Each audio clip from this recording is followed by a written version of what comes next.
When I first moved into the neighborhood, I thought I had found my dream home. The lawns were neatly trimmed, the sidewalks clean, and every house had that cookie-cutter suburban charm. But it didn't take long for me to discover the price of this perfect picture. A homeowners association that seemed more interested in control than community. At the center of it all was Karen, the HOA president. She was the kind of person who always had a clipboard in hand, sunglasses perched firmly on her nose, and a permanent scowl ready to strike. At first, I thought I'd be able to fly under her radar. I kept my lawn tidy, paid my dues on time, and stayed out of neighborhood drama. But one spring morning, that illusion was shattered. I had planted a row of bright, colorful flowers along my front walkway, dahlias, tulips, and marigolds that I thought added warmth to the otherwise uniform neighborhood. Within days, an official-looking envelope appeared in my mailbox, stamped with the HOA's logo. Inside was a notice: non-compliant landscaping, fine, $500. My heart sank. According to the letter, my flowers did not meet the HOA's strict guidelines, which only allowed approved neutral landscaping. Apparently, only green shrubs and certain varieties of roses were acceptable. Anything else was deemed unapproved flora. I stared at the letter in disbelief. $500 for flowers. It felt absurd, like I was being punished for bringing a little beauty into the neighborhood. When I looked closer, I saw the signature at the bottom. Karen, HOA president. Of course, that was only the beginning. Karen began making her rounds past my house, stopping to take pictures, jot down notes, and shake her head disapprovingly at my offensive blooms. Soon, other neighbors whispered about how Karen had always been on a mission to control every detail of the community. She had fined people for leaving trash cans out a few minutes too long, for parking slightly over the line, even for hanging holiday decorations a day past the deadline. But my flowers seemed to be her latest obsession. I considered just paying the fine and removing the flowers, but something inside me resisted. Why should I bow down to her petty power trip? Why should I let someone else dictate what beauty could or couldn't grow in my own yard? The more I thought about it, the more I realized I wasn't just fighting for myself. I was standing up to the entire toxic culture Karen had built. If she could find me for flowers, what would she do next? I decided to dig deeper. If Karen wanted to play this game by the book, then I would read the book cover to cover. I went online, downloaded the HOA bylaws, and began combing through the dense legal language. At first, it was tedious and frustrating, but then, buried deep in the landscaping section, I found something that made my pulse quicken. A single sentence that might just change everything. It was a loophole, hidden in plain sight. And if I used it right, it could not only save my flowers but turn the tables on Karen once and for all. The seed of revenge had been planted. The bylaws were thick with rules, amendments, and legal jargon, but that one sentence I discovered stood out like a beacon. It read, "Exceptions to landscaping restrictions may be granted for flora classified as native to the state or maintained for ecological benefit." At first glance, it seemed like a minor detail, a vague allowance for things like wildflowers or pollinator gardens. But to me, it was a golden ticket. Because the flowers I had planted, those colorful dahlias, tulips, and marigolds, could all be justified under this clause if I documented them properly. I realized the HOA had written their own trap, and Karen, in her rush to flex authority, hadn't accounted for someone like me reading the fine print. I began researching like a detective. Every spare evening, I looked up horticultural databases, state agricultural guidelines, and local gardening organizations. I printed articles and highlighted sections that categorized my flowers as beneficial to pollinators or listed them as widely cultivated in the region.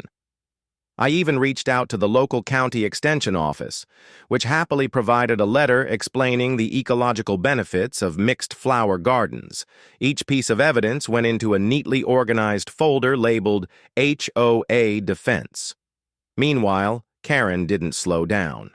Another notice arrived, this time threatening additional fines if I didn't remove the flowers within 10 days. Her confidence radiated from every word of the letter. She thought she had cornered me, that I'd fold under pressure like so many others before me. What she didn't know was that I was preparing to hit back harder than anyone in the neighborhood ever had. When the next HOA meeting was announced, I knew it was my moment. These meetings were usually poorly attended, but word had spread quickly about Karen's latest crackdown. Neighbors whispered to me in hushed tones, some expressing sympathy, others rolling their eyes at Karen's obsession with control. It seemed I wasn't alone in my frustration, but until now, no one had dared to challenge her openly.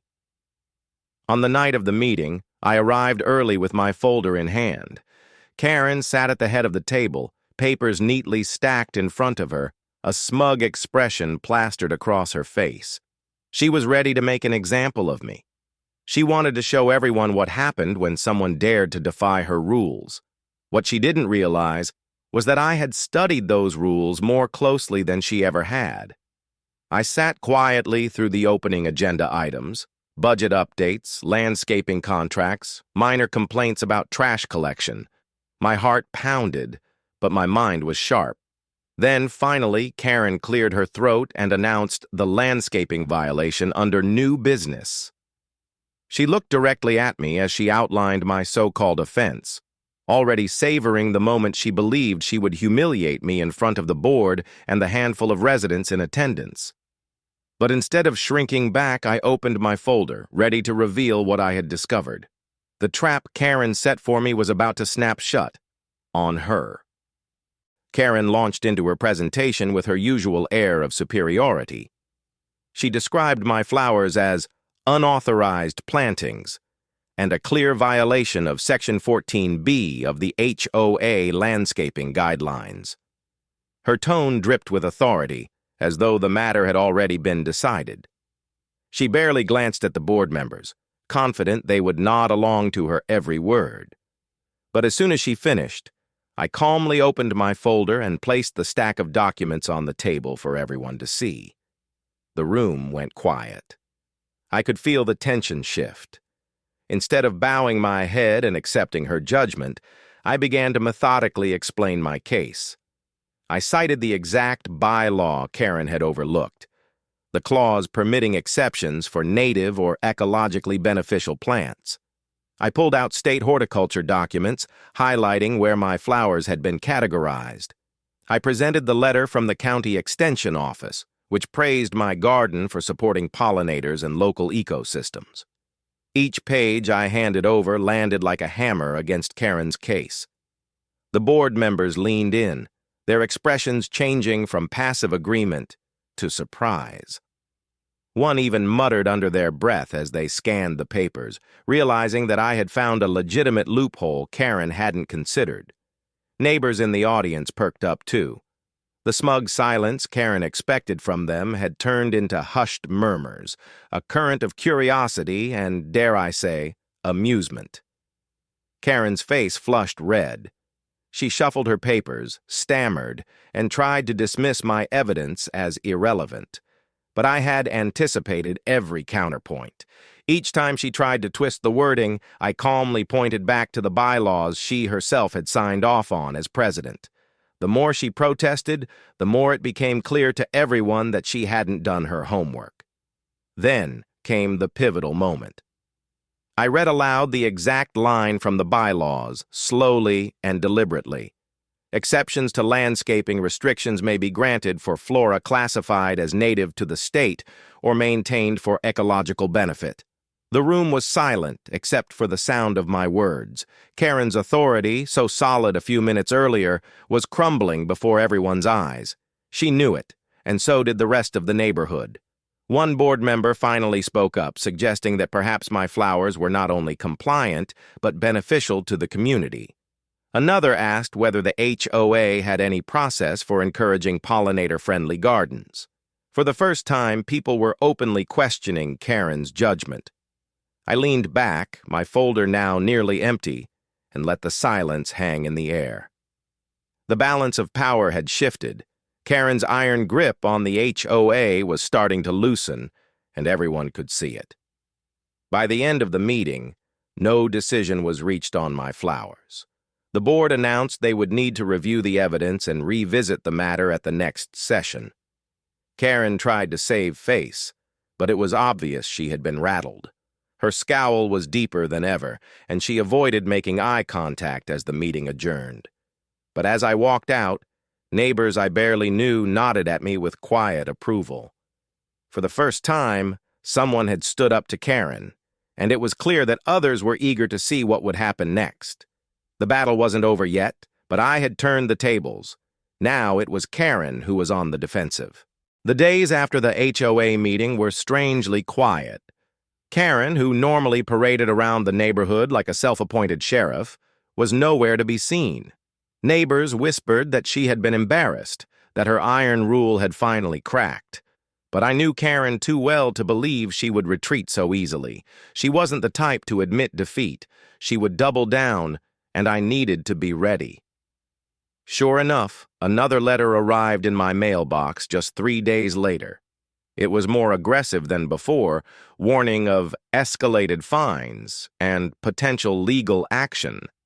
The language was harsh, almost desperate. Karen was trying to reassert her authority, but the tone betrayed her panic. What she didn't realize was that her latest move would backfire spectacularly.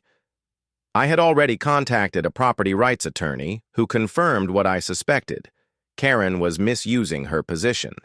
The HOA could not legally impose additional fines once an appeal was under board review. By sending me that letter, she had not only violated the bylaws but also exposed the HOA to liability. The timing couldn't have been better. The next HOA meeting had record attendance. Word had spread quickly, and it seemed half the neighborhood had shown up, curious to see if Karen would try to punish me again. I arrived with not just my folder this time, but also a formal letter from my attorney, neatly tucked inside. When the meeting began, Karen wasted no time. She tried to dominate the room, declaring that I was in continued violation and that the fines would increase. But before she could finish, I calmly raised my hand, stood up, and read aloud the letter from my attorney.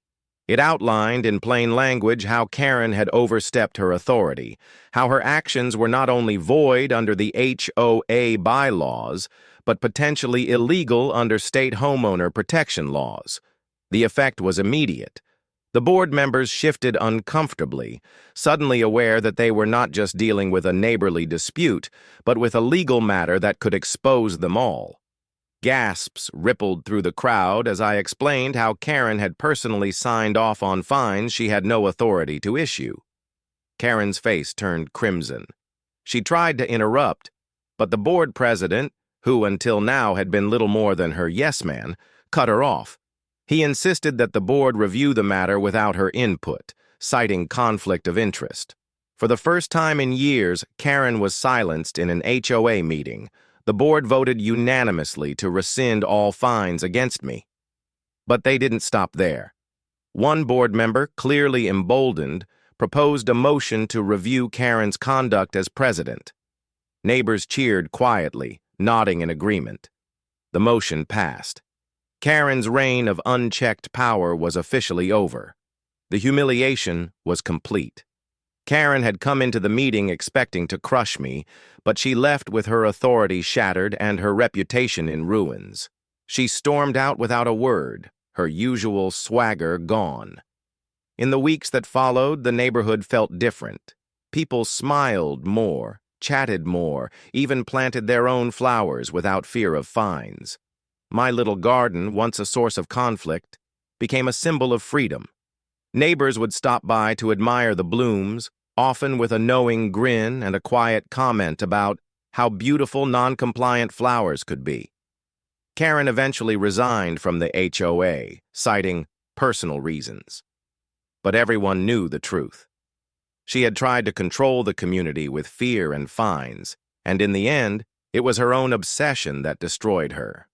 As for me, I never removed the flowers. Each spring, when the dahlias, tulips, and marigolds return, I'm reminded of the time Karen fined me $500 for planting beauty in my own yard, and how, thanks to one hidden sentence in the bylaws, those flowers ended up blooming brighter than ever.